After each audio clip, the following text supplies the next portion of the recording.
प्यारे श्रोताओं और मेरे प्यारे स्टूडेंट्स, आज आपके सामने वीणा की वाणी चैनल में वीणा खुद अपनी वाणी के साथ आपके समक्ष प्रस्तुत है। और आज से हम एक नई सीरीज शुरू कर रहे हैं जिसमें हम हर चैप्टर को उसी तरह से पढ़ेंगे जैसे आप क्लास में पढ़ते हैं। उसको हम ओवरऑल कहीं से भी कुछ बारीकी से छूटे ना, और इस तरह से हम पढ़ाई करेंगे। सबसे पहले मैं अपने लिसनर्स को, अपने श्रोताओं को, अपने सब्सक्राइबर्स को दिल से थैंक यू बोलना चाहती हूँ कि आप लोगों ने मुझ पर ट्रस्ट किया, मुझ पर इतना प्यार दिखाया और इतने सारे लोग मुझसे जुड़े सिर्फ मेरी आवाज़ पर भरोसा करके। आपके उसी भरोसे ने मुझे आज आपके सामने लाकर खड़ा किया है और मैं कोशिश करूँगी कि मेरा हर वीडियो आपके लिए बहुत लाभदायक साबित हो और आपको ज़रा सा भी लगे कि कोई ज़रूरत है, हमें कुछ और भी पूछना है, तो उसके लिए आप कमेंट में भी मुझे बता सकते हैं। आज चूँकि बहुत पावन दिन है, आज फर्स्ट वीडियो बन रहा है हमारा और कल विजयदशमी है, राम का दिन है। भगवान राम जो हम सभी के इष्ट देवता हैं, तो मुझे लगा सबसे अच्छा जो शुरुआत होगी वो राम लक्ष्मण परशुराम संवाद चैप्टर से होगी। इसीलिए आज हम सबसे पहले उस चैप्टर से शुरुआत करेंगे और इसके 6 वीडियो आपको दिखाई देंगे। फर्स्ट वीडियो में इंट्रो भी होगा, कवि का परिचय भी होगा और हम फर्स्ट चौपाई और दोहा कवर करेंगे। फिर हम बारी बारी से हम 6 को कवर करते जाएंगे। चैप्टर शुरू करते हैं। देखिए, चैप्टर का नाम है राम लक्ष्मण परशुराम संवाद। जैसा कि राम त्रेता युग के देवता हैं और भगवान राम परशुराम दोनों ही विष्णु के अवतार माने जाते हैं।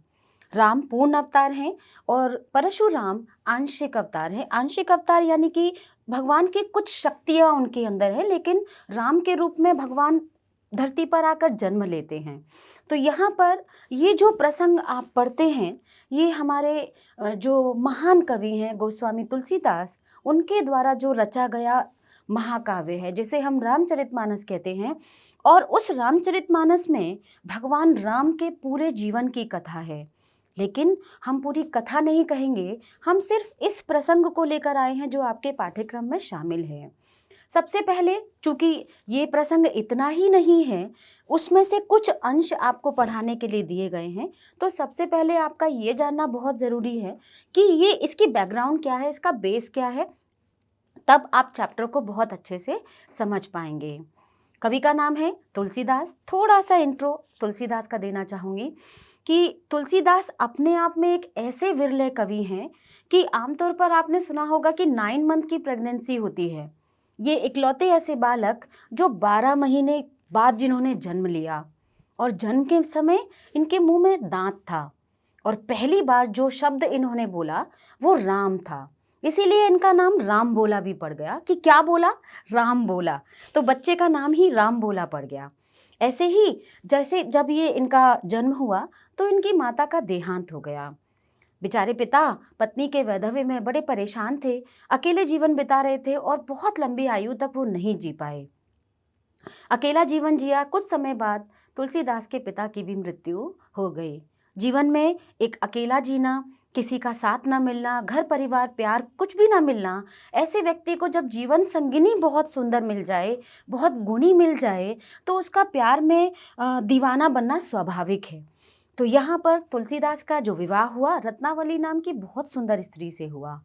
एक बार रत्नावली अपने पिता के घर जाती हैं और तुलसीदास जी अपने घर बैठे हैं। अचानक उन्हें रत्नावली की इतनी तेज याद आती है कि उनका अपने आप को रोकना मुश्किल पड़ जाता है।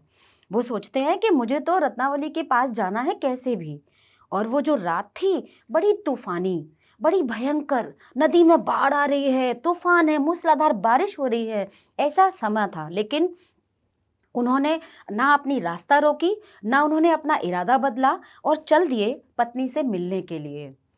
नदी पार की, जंगल तूफान सब पार करते हुए वो अपनी पत्नी के घर पहुँचे। चूँकि आधी रात्रि में पहुँचे थे तो उन्हें लगा कि मैं किसी को क्या जगाऊंगा या कैसे, थोड़ा सा ऑकवर्ड भी लग सकता है, तो वो किसी चीज़ को पकड़ के और रत्नावली के कमरे में ऊपर पहुँच गए। रत्नावली सो के उठी, कहती स्वामी आप यहाँ कैसे? तो मुझे तुम्हारी इतनी तेज़ याद आ रही थी, मुझे इतनी स्मृति हो रही थी तुम्हारी कि मैं अपने आप को रोक नहीं पाया। पर स्वामी आप ऊपर कैसे चढ़े? अरे जो बेल लगी है ना, उस बेल को पकड़ के मैं ऊपर चढ़ाया। रत्नावली सोचती हैं कि सुबह तक तो कोई बेल नहीं थी, अचानक बेल कहाँ से आ गई। जब वो देखती हैं तो बड़ा सा अजगर लंबा लटका पड़ा है और उस पर तुलसीदास पकड़ के और रत्नावली के पास पहुंच जाते हैं। पहले के समय में पुरुष जब स्त्री के मायके में पहुंच के ऐसे उससे प्रेमालाप मतलब प्रेम का प्रदर्शन करे तो लड़कियां शर्माती थी, उन्हें लगता था कि माँ बाप क्या कहेंगे। ऐसे में रत्नावली को बड़ी शर्म सी महसूस हुई और वहाँ पर उन्होंने तुलसीदास को एक दोहा बोला, जिसका अर्थ मैं आपको बताती हूँ कि इस स्वामी, इस हड्डी और शरीर से, चर्म से, खाल से बने हुए शरीर से आपने इतना प्रेम किया, अगर इतना में से थोड़ा सा भी प्रेम आपने राम से किया होता तो आपको राम के दर्शन हो जाते, आपको प्रभु की प्राप्ति हो जाती। अब आप सोचिए, आप किसी के प्रेम में आंधी तूफान नदी नाला सब पार करते हुए जा रहे हैं और वो आपसे कहे कि अरे ये क्या बेवकूफ़ी है, तो आपको कैसा लगेगा।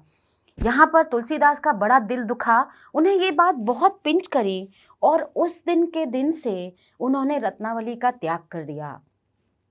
उन्होंने अयोध्या में सरयू के किनारे अपनी कुटी बनाई और फिर राम की भक्ति शुरू कर दी। तुलसीदास ने अवधी भाषा में, जो लखनऊ प्रांत और फैजाबाद के आसपास बोली जाती है, उस भाषा में और ब्रज भाषा में अपने काव्य की रचना की। राम भक्ति शाखा के वो प्रतिनिधि कवि कहलाते हैं क्योंकि राम के ऊपर उन्होंने जितना ज़्यादा काव्य लिखा है उतना किसी और कवि ने नहीं लिखा है। रामचरितमानस महाकाव्य हो गया, कृष्ण गीतावली हो गई, विनय पत्रिका, रामाज्ञा प्रश्न, हनुमान अष्टक, बहुत सारी रचनाएं हैं, भरवे रामायण हो गई, रामाज्ञा प्रश्न हो गया, कृष्ण गीतावली हो गई, ऐसी बहुत सारी रचनाएं हैं जो तुलसीदास ने लिखी हैं। और आज हमारे घर घर में, हर हिंदू परिवार में तुलसीदास और राम से छूटकर हम अपने ईश्वर को पाने का कल्पना भी कभी नहीं कर सकते। अब हम आते हैं चैप्टर के ऊपर कि ये चैप्टर जो शुरू हुआ है आपका, कि राम, लक्ष्मण और परशुराम कौन से कैरेक्टर हैं जो यहाँ पर बातचीत कर रहे हैं। देखिए, भगवान शिव के परम भक्त थे राम।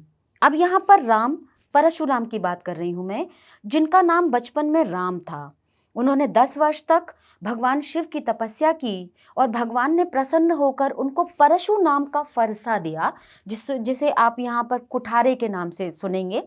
तो फरसा उन्होंने उन्हें प्रसन्न होकर दिया, तब से उनका नाम राम से हटकर परशुराम बन गया। राम और लक्ष्मण राजा, अयोध्या के राजा दशरथ के दोनों पुत्र हैं। जब सीता का स्वयंवर तय होता है, राजा जनक की बेटी थी सीता, और जब सीता का स्वयंवर की जो शर्त रखी गई, उस शर्त में शिव का एक धनुष था जिसका नाम था पिनाक, और उस पिनाक धनुष को भगवान परशुराम ने राजा जनक के जो नेक दिली थी, वो बहुत अच्छे राजाओं में उनकी गिनती होती है, तो उनको उपहार के स्वरूप दिया था। चूंकि शिव का धनुष था, बड़ा दिव्य था, उसे हर कोई नहीं उठा सकता था, लेकिन सीता को बचपन में उनसे खेलते हुए इधर उधर उठा उठा के सफाई भी करते उन्होंने देखा। तो उन्हें लगा कि इस दिव्य धनुष को उठाने वाली जो मेरी पुत्री है, इसके लिए भी ऐसा ही कोई दिव्य पुरुष ढूंढना चाहिए। सभा में सारे राजकुमार बैठे हैं। पहले के समय में स्वयंवर हुआ करता था, यानी कि स्त्री को यह अधिकार था कि वो स्वयं के इच्छा से किसी भी वर का वो चुनाव कर सके, तो उसे हम स्वयंवर कहते हैं, है ना। तो यहाँ पर जब स्वयंवर के लिए सारे राजा लोग बैठे हुए हैं तो पिनाक धनुष रखा हुआ है, और जैसे ही एक एक राजा उठ उठ के आते हैं और उठाने की कोशिश करते हैं, वो धनुष किसी से भी नहीं उठता। अचानक जो विश्वामित्र के साथ में राम और लक्ष्मण भी उसी दरबार में बैठे थे, वो स्वयंवर में शामिल होने नहीं गए थे, वो गए थे विश्वामित्र के पास में, और विश्वामित्र को निमंत्रण आया था स्वयंवर में जाने का। तो स्वयंवर में जब मेरे घर में कोई मेहमान आएगा, मैं कहीं जाऊंगी तो मैं उनको नहीं छोड़ जाऊंगी, तो चलो तुम्हें भी मिथिला नगरी घुमा लाते हैं। ऐसे ही दोनों राम और लक्ष्मण को वो लेकर चले जाते हैं। राम और लक्ष्मण बैठे हुए हैं, जनक उनका बहुत स्वागत करते हैं। अरे ये कोई विशेष अतिथि हैं, दोनों राजकुमार बड़े सुंदर हैं, सब मोहित हो रहे हैं। सीता मन ही मन उनको मतलब चाह रही है कि शायद इन्हीं से मेरा विवाह हो जाए। धनुष टूटने की बारी आती है, और बारी बारी से जब सारे राजा आते हैं तो एक समय ऐसा आता है जब 5-5 राजा उस धनुष को उठा रहे हैं। तो राजा जनक को बहुत क्रोध आता है, क्या मतलब 5 लोगों के धनुष उठाने का मतलब मेरी बेटी का विवाह क्या 5 लोगों से होगा या 10 लोगों से होगा। वो सभा में बहुत गुस्सा करते हैं कि मुझे बड़ा खेद है कि इस भारत वर्ष में कोई भी ऐसा वीर नहीं बचा जो मेरी पुत्री के योग्य हो। तो जब ऐसी सुनते हैं, लक्ष्मण को क्रोध आता है और लक्ष्मण कहते हैं कि आप अपनी मर्यादा भूल रहे हैं, जहाँ पर रघुवंश में से कोई भी एक मौजूद हो वहाँ पर ऐसे वार्तालाप नहीं किए जाते। जनक लक्ष्मण से क्षमा मांगते हैं और कहते हैं कि मेरा किसी का अपमान करने का कोई उद्देश्य नहीं था, बस मैं दुखी हूँ कि मेरी बेटी के लिए कोई वीरवर यहाँ पर नहीं मौजूद है। मेरे भैया राम के होते हुए आप ऐसी बात कैसे कर सकते हैं।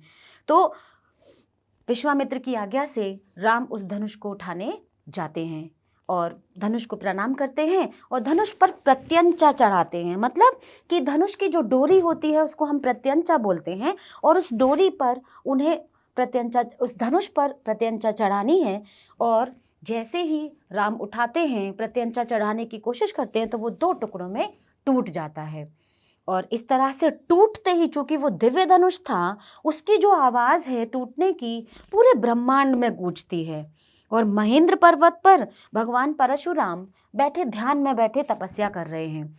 जैसे ही वो चारों तरफ से आवाज़ें सुनते हैं, उन्हें लगता है कि किसने शिव का धनुष तोड़ा है। उनके पास शक्ति थी मन की गति से कहीं भी जाने की। मन की गति से वो कहीं पर भी जा सकते थे और कहीं भी प्रकट हो सकते थे। वो जनक के दरबार में प्रकट होते हैं और जैसे ही दरबार में आते हैं और वो क्रोध करते हैं, तो वहाँ से वो प्रश्न पूछते हैं कि शिव के धनुष को तोड़ने वाला कौन है। वो प्रश्न यहाँ नहीं दिया है, उत्तर है राम के यहाँ से। राम उत्तर देते हैं कि नाथ शंभुधनु भंजने हारा, कि हे स्वामी, शिव के धनुष को तोड़ने वाला कोई आपका ही एक सेवक होगा। अब हम यहाँ से चैप्टर शुरुआत करते हैं। इसका एंड भी बड़ा रोचक है। वो 6ठे एपिसोड में इसका क्लाइमेक्स आपको बताऊंगी कि इस पूरे सीन के बाद इसका एंड क्या होता है। अब हम शुरू करते हैं। व्याख्या प्रस्तुत करती हूँ आपके सामने, शब्दार्थ के साथ, अलंकार के साथ, छंद के साथ, पूरा इंट्रो आपको देते हुए। ये जो छंद है चौपाई छंद है। चौपाई छंद में 16-16 मात्राएं होती हैं। 2 प्रकार के छंद होते हैं, वर्णिक छंद और मात्रिक छंद। ये मात्रिक छंद है। और मात्रिक छंद में क्या होता है, आप जैसे छोटा आ बोलते हैं तो उसको हम 1 अंक देते हैं, और बड़ा आ बोलने में दुगना समय लगा तो उसको हमने 2 अंक दिए। तो यहाँ इसकी हर एक पंक्ति में 16-16 मात्राएं हैं, इसीलिए हम इसको चौपाई कहते हैं। और लास्ट की हर चौपाई के बाद जो 2 लाइन है वो दोहा है। दोहा भी मात्रिक छंद है, जिसमें 13, पहली लाइन में 13 मात्रा, दूसरी में 11, फिर 13 और फिर 11। तो इस तरह से यहाँ जो आपको प्रश्न पूछा जाएगा, छंद कौन सा है, तो आप लिखेंगे चौपाई और दोहा छंद।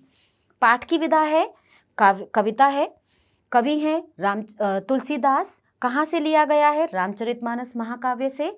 भाषा है अवधी भाषा। छंद यहाँ पर चौपाई और दोहा है। और कवि का काल है भक्ति काल, और राम भक्ति शाखा के ये प्रतिनिधि कवि हैं। अब हम चैप्टर पे आते हैं। नाथ शंभुधनु भंज निहारा, होय क्यों एक दास तुम्हारा। नाथ मतलब राम यहाँ पर उत्तर देते हैं कि हे स्वामी, शिव के धनुष को तोड़ने वाला कोई आपका ही एक सेवक होगा। नाथ का अर्थ है स्वामी, शंभुधनु शिव का धनुष, भंजनिहारा तोड़ने वाला, होई माने होगा, केव माने कोई, एक ही है, दास माने सेवक, आपका सेवक, और तुम्हारा माने आपका, कि हे स्वामी, शिव के धनुष को तोड़ने वाला कोई आपका ही एक सेवक होगा। आयेसु काहा कहे किन मोही, आप यहाँ किस कारण पधारे हैं, आप यहाँ क्यों आए हैं। आयुसी आए हैं, काह माने क्यों, कहिए माने मुझे बताइए, किन मोही किन कारणों से आप यहाँ आए हैं, और मोही माने मुझे। सुनि रिसाए बोले मुनि को ही, सुनि रिसाए सुनकर, रिसाई माने गुस्से में भरकर, और बोले माने बोले, मुनि ऋषिवर परशुराम के लिए, और को ही माने क्रोधी। राम जब ये बोलते हैं कि हे नाथ, हे स्वामी, हे ऋषिवर, शिव के धनुष को तोड़ने वाला कोई आपका ही एक सेवक होगा। आप यहाँ किस कारण पधारे हैं? आप अपने आने का कारण मुझे बतलाइए। और यह सुनकर क्रोधी ऋषि परशुराम बोले। आपको परशुराम के बारे में बता दूं कि हमारे हिंदू माइथोलॉजी में 2 ऋषि ऐसे हैं जो सबसे ज़्यादा गुस्से वाले हैं। एक तो दुर्वासा ऋषि, तुरंत श्राप तैयार, लो तुमने गलती करी और लो श्राप। और दूसरे हैं हमारे परशुराम जी, बड़े गुस्से वाले। इनके बारे में एक बड़ी रोचक कथा आपको सुनाती हूँ। ये जमदग्नि ऋषि और रेणुका की 5वीं संतान है। और एक बार ऐसा हुआ कि ये जब शिव की तपस्या में लीन थे और घर से बाहर थे, तब वहाँ से वो जब लौटते हैं घर पर, अच्छा, इनके आने से पहले घर में कुछ ऐसी घटना घट गई कि जमदग्नि ऋषि अपनी पत्नी से बहुत नाराज थे। हुआ क्या था कि पहले के समय में किसी भी स्त्री के हृदय में अगर किसी पर पुरुष के बारे में ख्याल भी आ गया कि ये बड़ा हैंडसम लग रहा है, बड़ा अच्छा लग रहा है, तो पाप हो गया, बहुत बड़ा पाप। आज के ज़माने की बात नहीं कर रहे, हम पिछले ज़माने की बात कर रहे हैं, त्रेता युग की बात कर रहे हैं। तो रेणुका जाती है नदी पर और नदी पर किसी दिव्य ऋषि को देखती हैं। मन में ऐसे ही ख्याल आ जाता है कि बड़े तेजस्वी और बड़े ओजस्वी ऋषि लग रहे हैं। जमदग्नि ऋषि अपनी शक्ति से ये पहचान लेते हैं कि रेणुका के मन में किसी पर पुरुष का विचार आया है। रेणुका घर आती हैं, बहुत नाराज होते हैं, बारी बारी से अपने चारों पुत्रों के पास जाते हैं और कहते हैं कि तुम पिता की आज्ञा का पालन करोगे, तुम मेरे पुत्र हो और पिता का ऋण चुकाने का तुम्हारा दायित्व बनता है और तुम मेरी आज्ञा को मानोगे। हाँ पिताजी, बिल्कुल मानेंगे। तो ठीक है, अपनी माता का गला काट दो। माता का गला काट के सारे चारों बच्चे खिसक गए, हम नहीं काटेंगे अपनी मम्मी का गला, क्यों काटे। फिर आते हैं परशुराम जी, और परशुराम पितृभक्त, मातृभक्त। और परशुराम के आने पर जमदग्नि ऋषि बड़े खुश होते हैं और कहते हैं कि आप लोगों के दर्शन करके मेरा सौभाग्य मिला, मुझे बहुत माता पिता के दर्शन के अवसर मिले। और माता पिता भी बहुत खुश होते हैं उन्हें देखकर। पिताजी कहते हैं, बेटा तुम मेरा एक काम करोगे? हाँ पिताजी, बिल्कुल करेंगे। क्या काम है? अच्छा पुत्र वही है जो पिता से बिना किसी प्रश्न के उनकी आज्ञा का पालन करे। परशुराम ने कोई प्रश्न नहीं किया और जमदग्नि ऋषि ने कहा कि अपनी माता का गला काट दो। परशुराम ने अपने फरसे से माता का गला काट दिया। अब हाहाकार मच गया भाई, चारों पुत्र परेशान, सब परेशान कि ये कैसा पुत्र है जिसने अपनी माता का गला काट दिया। अब माता तो लेटी हैं जमीन पर, ठीक है। अब क्या कहते हैं परशुराम जमदग्नि ऋषि से कि पिताजी, मैंने बिना प्रश्न किए आपकी आज्ञा का पालन किया, मैंने आपके हर आज्ञा को पुत्र के वत ऐसा निभाया, धर्म के रूप में निभाया, लेकिन आज आपको भी मेरा एक कार्य करना पड़ेगा। मेरा मातृ ऋण अभी बाकी है, मैंने माता का ऋण नहीं चुकाया, तो मैं चाहता हूं कि आप मेरी माता को पुनर्जीवित करें। जो जमदग्नि ऋषि थे उनको मृत संजीवनी विद्या आती थी। ये वो विद्या है जो शुक्राचार्य के पास थी, और उस शुक्राचार्य की विद्या को जमदग्नि ऋषि तक पहुंचने में काफ़ी वर्ष लगे, और वो मंत्रों के माध्यम से उनको पुनः जीवित उन्होंने कर दिया। अब देखिए, घटना तो घट गई, माँ ने पिता को माँ ने सजा पाई कि उसके मन में किसी पर पुरुष का विचार आया। पिता ने स्त्री के मन को, पत्नी के धर्म को जताते हुए पुरुष का अधिकार है और किसी और के बारे में नहीं सोच सकती, उन्होंने भी अपना बदला पूरा कर लिया। परशुराम ने पिता की आज्ञा मान ली, सब कुछ ठीक ठाक हो गया, माता भी जीवित हो गई। लेकिन आप सोचिए कि वध तो हुआ, वो और बात है, जमदग्नि ऋषि को मृत संजीवनी विद्या आती थी तो माता जीवित हो गई, वरना तो माता तो गई। तो यहाँ पर जो परशुराम ने पश्चाताप किया, उन्होंने घर छोड़ दिया और पूरे भारत की भूमि पर पैदल यात्रा की, तप किया, ध्यान दिया, और तब माता के उस जो हत्या करने का जो पाप था उनके ऊपर, उसका पश्चाताप वो कर पाए। जो परशुराम है उनके बारे में ये भी बहुत फेमस है कि वो जन्म से तो ब्राह्मण थे, लेकिन जिस समय वो राज्य उनका चल रहा था, वो टाइम पीरियड था, उस समय के जो क्षत्रिय राजा थे वो बड़े आक्रामक हो गए थे, बड़े पापी दुराचारी। किसी की गाय अच्छी लग रही है, किसी का कुछ अच्छा लग रहा है, उठा ले चलो। तो इन्होंने प्रण लिया अपने गुरु को, जो इनके कश्यप ऋषि, उनके जो गुरु थे परशुराम के, उनको इन्होंने वचन दिया कि मैं धरती से सारे पापी राजाओं का अंत कर दूंगा। और यही वो प्रण था जिस प्रण को निभाने के लिए ये लक्ष्मण से कन्वर्सेशन यहाँ पर चलेगी, क्योंकि लक्ष्मण भी क्षत्रिय हैं। तो यहाँ पर 21 बार उन्होंने उस भूमि को जीता, यानी कि भारत की भूमि को जीता। एक कुल है वंश। यहाँ पर सहस्त्रबाहु राक्षस नहीं है, क्षत्रिय हैं, वो बड़े दिग्विजयी राजा थे और उनकी 21 पीढ़ियों को इन्होंने नष्ट किया था। तो इसीलिए हम कहते हैं कि सारे पापी राजाओं का इन्होंने अंत किया। अब हम वापस से चैप्टर पे आते हैं कि आप यहाँ किस कारण पधारे हैं, हे ऋषिवर, आप मुझे बताइए। और यह सुनकर क्रोधी ऋषि परशुराम बोले, क्या कहते हैं? सेवक सो जो करे सेवकाई। सेवक कौन होता है? जो सेवा के कार्य करे। सेवक सो जो करे सेवकाई, सेवक माने दास, सेवा करने वाला। सो जो होता है, वो क्या करता है? सेवकाई करता है, सेवा के कार्य करता है।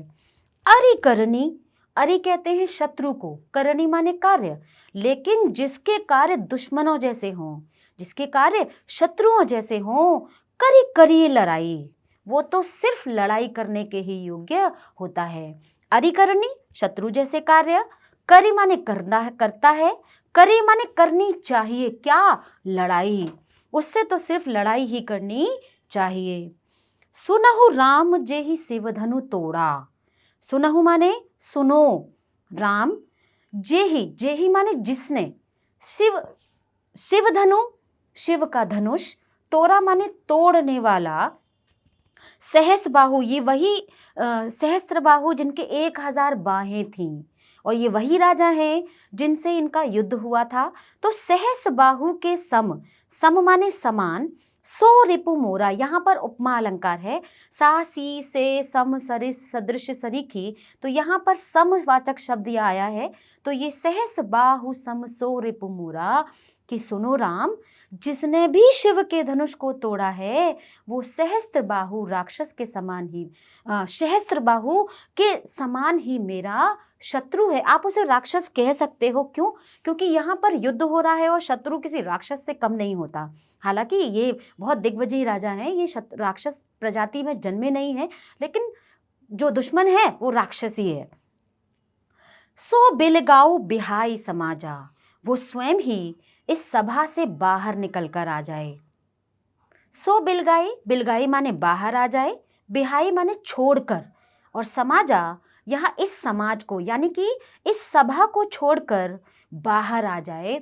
वो चुनौती देते हैं कि जिसने भी शिव के धनुष को तोड़ा है वो स्वयं इस सभा से बाहर निकलकर आ जाए। न त नहीं तो, न त मारे जेहि सब राजा, नहीं तो यहाँ बैठे सारे राजा मारे जाएंगे और मैं किसी को भी नहीं छोड़ूंगा। अगर तुम चाहते हो अपनी जान बचाना तो जो अपराधी है वो स्वयं इस सभा से बाहर निकल कर आ जाए, अन्यथा मैं किसी को बख्शूंगा नहीं। सुनि मुनि वचन लखन मुस्काने, सुनि माने सुनकर, मुनि के वचन, लक्ष्मण जब मुनि के वचन सुनते हैं, लखन या लक्ष्मण के लिए है, और मुस्कुराते हैं। बोले पर सुधरई अवमाने, देखिए बोले पर सुधरई, पर सुधरई शब्द को देखिए, परशुधरही, जो परशु को धारण करने वाले हैं, कौन? परशुराम। यहाँ पर एडजेक्टिव इस्तेमाल किया है उनके लिए कि बोले पर सुधरई अवमाने। अब आप अवमानना शब्द को बहुत ध्यान से समझिएगा, यहाँ पर अपमान की बात नहीं है। एक तो होता है देखिए अपमान करना, दूसरी अवमानना करना। जैसे घर का आपका कोई बड़ा आपसे किसी काम की कहता है और आप कुछ नहीं करते, मतलब कोई वैल्यू नहीं है तुम्हारी, क्या कह रहे हो, मुझे कोई फर्क नहीं पड़ता, तुम बोलते हो तो बोलते रहो, ये अवमानना है। लेकिन उसके बदले में आप कुछ उनको अपशब्द कहते हैं, ये अपमान है। तो यह अवमानना यानी कि परशुराम की बात से वो सहमत नहीं हैं और उनकी बात पर वो हंस रहे हैं, खिल्ली उड़ा रहे हैं उनकी, और अवमानना करने के उद्देश्य से बोले। क्या बोले? बहु धनुई तोरी लड़काई, कि बहु धनुई, हमने बचपन में बहुत सारी धनुइयाँ तोड़ी हैं। बहु माने बहुत सारी, और धनुई कहते हैं कि जो छोटे छोटे बच्चे मेले में खरीद के लाते हैं ना, वो धनुइयाँ जो बच्चों के खिलौने होते हैं। तो यहाँ पर पिनाक धनुष को, शिव के धनुष को लक्ष्मण धनुई बता रहे हैं, बच्चों के खेलने का खिलौना। अब आप सोचिए, जिस दिव्य धनुष को कोई ना उठा पाया वो खिलौना है इनके लिए। तो बहुत परशुराम को ऐसा लगा ये कितना बड़े बोल बोलता है लड़का। क्या कहते हैं, बहुधनुई तोरी लरिकाई। बहुधनुई बहुत सारी धनुइयाँ, तोरी माने तोड़ी हैं। कब? बचपन में, जब हम बहुत छोटे छोटे थे। ऐसे धनुष तो हम यूं ही तोड़ तोड़ के फेंकते फिरते थे। कबहु न आसे ऋषिकेने गोसाई, तब तो आपने कभी ऐसा क्रोध नहीं किया। हमारे लिए तो धनुष से खेलना, हम क्षत्रिय हैं और हमारे लिए तो ये आम बात है। इसमें क्या नहीं ऐसी बात है जो आज आप इतना गुस्सा कर रहे हैं। कबहु ना, कभी नहीं, असी माने इस प्रकार, और रिस माने गुस्सा। ब्रजभाषा का शब्द इसमें ये आया है अवधि के टच में कि रिस जाना, गुस्सा हो जाना। कीन्ही माने की, और गोसाई गोस्वामी जी, यानी कि गोसाई उनके लिए एडजेक्टिव मुनिवर कह देते, गोस्वामी कह देते। तो यहाँ गोसाई, हे ब्राह्मण देवता, आपने कभी इस प्रकार से क्रोध नहीं किया। यही धनु पर ममता के ही हेतु, यही माने इसी, धनु माने धनुष पर। आपके इस धनुष पर इतनी ममता क्यों है? आखिर इस धनुष से आपको इतना प्यार क्यों है? ममता, प्रेम करना, के ही हेतु, किस कारण आपको इस धनुष से इतना लगाव क्यों है? सुनि रिसाए कह भृगुकुल केतु। देखिए, सुने सुनकर, रिसाई माने गुस्से में, और कह माने बोले। क्या? भृगुकुल के पताका स्वरूप। एक नंबर में ये प्रश्न आता है, बहुत ध्यान से समझिएगा शब्द को, कि भृगुकुल केतु जो विश्वामित्र है, सॉरी जो परशुराम है, वो किस कुल में जन्मे हैं? वो भृगुवंश के कुल के हैं। अब जैसे केतु, केतु कहते हैं फ्लैग को, पताका को, है ना। जैसे आप कहीं अपनी फैमिली को जब रिप्रेजेंट करते हैं तो फ्लैग का काम क्या होता है? रिप्रेजेंट करना। आप कोई भी ऐसा रैली निकालते हैं तो झंडा लेके चलते हैं, तो झंडे से आपका प्रतिनिधित्व पता चलता है। तो यहाँ पर भृगुकुल के पताका स्वरूप कौन? ये भगवान परशुराम के लिए शब्द यूज किया है। ऐसे ही कई जगह आप सुनोगे उनके लिए अलग अलग एडजेक्टिव का प्रयोग यहाँ किया है। यह सुनकर भृगुवंश के पताका स्वरूप भगवान परशुराम बोले। क्या कहते हैं? अब ये जो नीचे की जो दो लाइन है, ये दोहा है। रे नृप बालक काल बस, बोलत तो ही न संभार, धनु ही समुद्र पुरारी धेनु, विदित सकल संसार। नृप बालक, राजा के लड़के, रे माने अरे, अरे राजा के लड़के, तू काल के वश में होकर बोल रहा है। काल के वश में मतलब तेरी बस अब मौत आने वाली है, तू मेरे हाथों से मरने वाला है, और तू काल के वश में होकर बोल रहा है, तो ही ना संभार। इस पे मुझे प्रैक्टिस करनी पड़ेगी।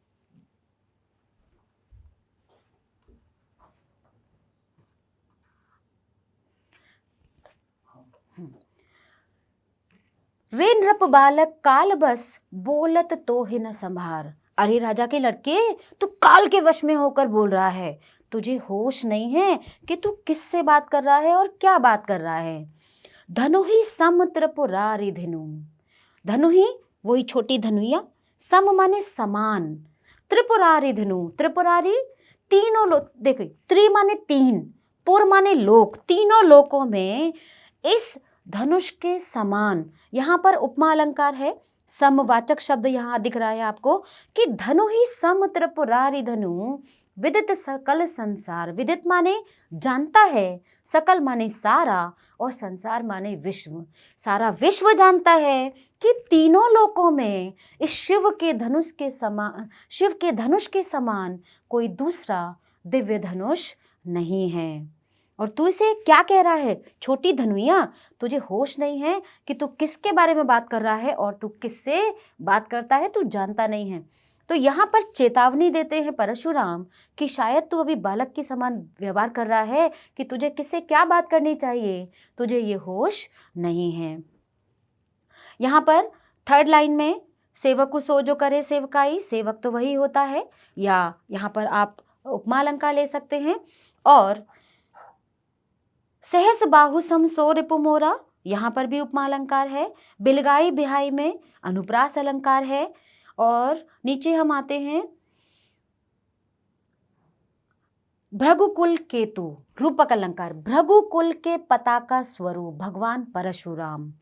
और नीचे वाली लास्ट लाइन में दोहे की में, धनु ही सम त्रिपुरारि धनु विदित सकल संसार। और इस तरह से यहाँ पर पहली चौपाई में लक्ष्मण के साथ परशुराम की जो चर्चा शुरू होती है, एंड तक जाते जाते वो इतनी रोमांचक हो जाती है कि आपको पढ़ने में बहुत आनंद आने वाला है। और क्लाइमेक्स में क्या आएगा, हम उसके लिए छठे वीडियो तक वेट करेंगे। उम्मीद है आप मेरा पढ़ाना तरीका, आज जो नई प्रेजेंटेशन है, उम्मीद करती हूँ आपको पसंद आएगी। यदि आपको मेरा पढ़ाना, मेरा वीडियो अच्छा लगा तो please like, share and subscribe. Thank you. जय हिंद, जय भारत। बहुत बहुत धन्यवाद, बहुत बहुत आभार।